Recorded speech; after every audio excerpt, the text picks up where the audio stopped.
라보레토리에 오신 걸 환영합니다. 유닛을 배치해주세요.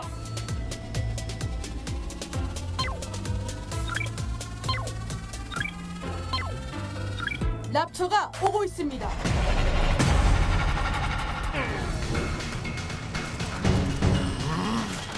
Got you now, fucker!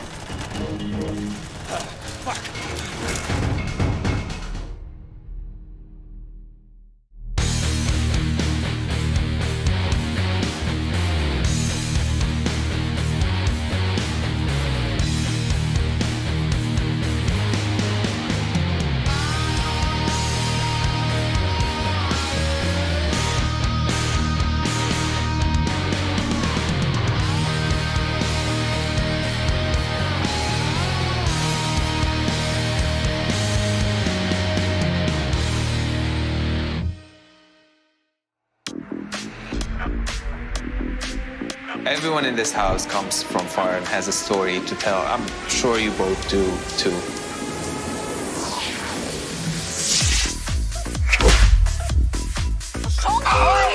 Got you now, bitch. Yeah, yeah. God damn it! I think that's my cue. I think I should be going.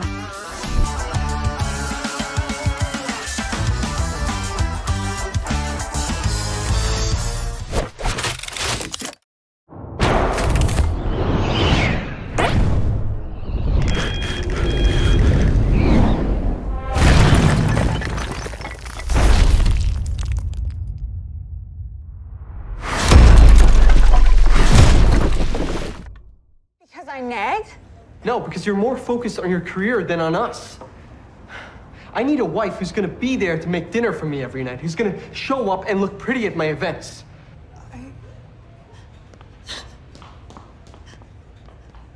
Please remain calm and relay information on the whereabouts of Police Commissioner Lowe. The system is broken. I keep telling everyone the same thing.